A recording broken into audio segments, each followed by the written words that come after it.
Savoir-être et vivre ensemble, les ateliers SEV.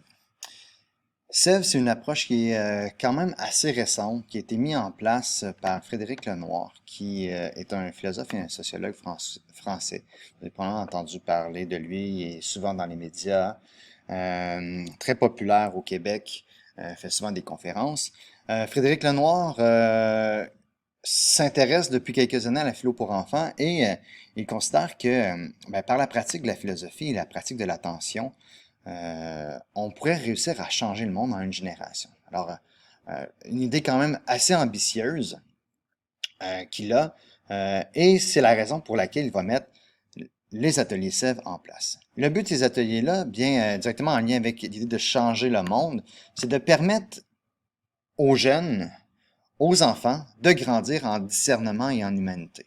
Alors, être capable de mieux réfléchir et de s'associer à l'ensemble de l'humanité et bien comprendre qui ils sont. Alors, vraiment, le but de Frédéric Lenoir derrière tout ça, c'est vraiment la pratique de l'attention et la pratique de la philosophie.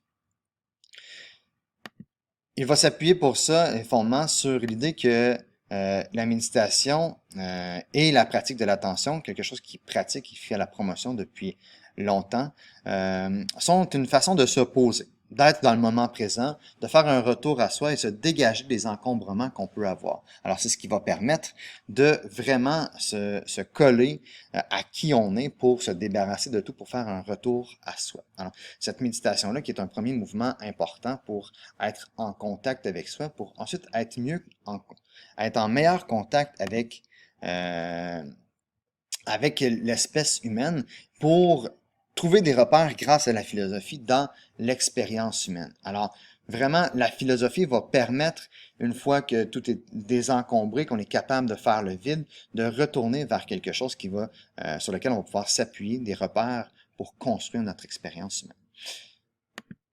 Il amène aussi à travers de ça que les enfants sont naturellement philosophes, un peu comme ce que Lévin disait, que sont génétiquement prêts à réfléchir. Alors pour le noir, les enfants, c'est quelque chose de naturel pour eux de philosopher, de se poser des questions, de réfléchir. Ce qu'il faut, c'est de les amener, de les encadrer, d'en faire avec eux pour leur permettre et qu'ils aient la chance de faire justement de la philosophie. Alors, vraiment, fondement à la base de son approche, c'est la pratique de l'attention et de la méditation pour se dégager, retourner à soi, se poser.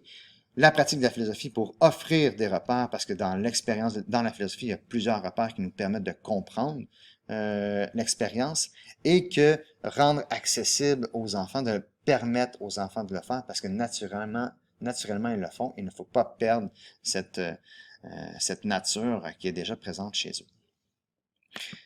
Alors, de la façon dont va fonctionner les ateliers SEV, on est encore placé en cercle. Alors, toujours en cercle pour faire les discussions comme pour Levin, comme pour Lippmann, mais il faut s'assurer par contre d'être dans un endroit qui est propice à la méditation. Alors, si c'est un endroit que, même si on est placé en cercle, on peut pas être confortable, on peut pas bien se placer pour méditer, pour se centrer, ça peut être problématique. Alors, l'importance d'un endroit qui est propice à la méditation et à la pratique de l'attention. Il va y avoir différents rôles aussi qui vont venir avec ça. Alors, le rôle de l'animateur, de l'animatrice qui va être de guider la pratique de l'attention. Alors, c'est vraiment lui qui va amener les participants à se poser, à trouver une façon. Alors, avec différentes pratiques. Alors, il y a vraiment différentes pratiques qui peuvent être possibles. De la visualisation, de la pratique de la bienveillance. Alors, il y a plusieurs types de pratiques de l'attention qui peuvent être faites avec les jeunes.